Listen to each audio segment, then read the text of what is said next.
Are you a vegan? And if not, why do you value human life over other animal life? Christians have sort of a divine instruction saying that they have dominion over other animal life. But if you are an atheist, like I am, and you're not a vegan, but you are against abortion, what is the thought process there?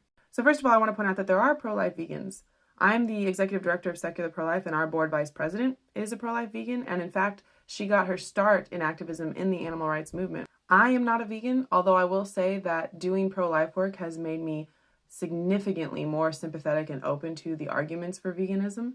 I've started to share a lot of the frustration that animal rights activists have with the general phenomenon where you are pointing to the evidence for some atrocity, some violation or violence or cruelty that is very easy for people to see if they are willing to consider it, and they just don't want to look at it. I actually think there's a lot of overlap between opposing abortion and fighting for animal rights.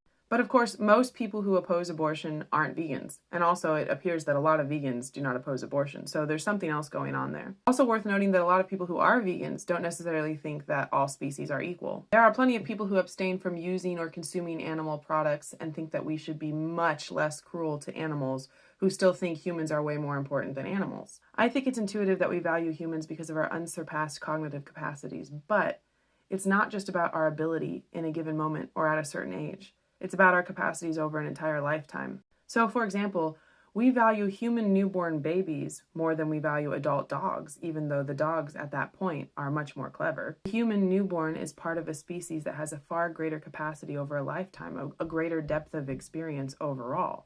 Some people have phrased this as the newborn having a future like ours. Embryos and fetuses are likewise humans at earlier stages of development, and they also have a future like ours. Is an embryo as sentient as a chicken? No, not remotely. But we aren't interested in only the present moment, and we don't and we shouldn't protect humans based only on their present capacities. Embryos, fetuses, newborns, they are all in the process of attaining the characteristics we identify as uniquely human, and the attainment process matters. If you want to get way more into that, I talk about it in greater detail in this YouTube debate with a pro-choice Christian philosopher. Meanwhile, I also asked atheists and agnostics on Twitter and on Facebook about this question regarding veganism and atheism, and so I just wanted to share a couple of their answers. I see it as a matter of practicality for this current slice of time. You have to start caring from what is most close: self, family, nation, species. We weren't always at species level of concern. We didn't have the capacity. We are the same species and have evolved above the rest of the animal kingdom by working together. Who or whatever is at the top calls the shots and is obligated to protect its own kind out of mutual self-interest, maybe even a bit of sentimentality.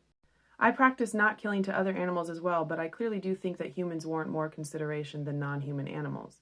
I would say that all animals are sentient, but that humans are more so.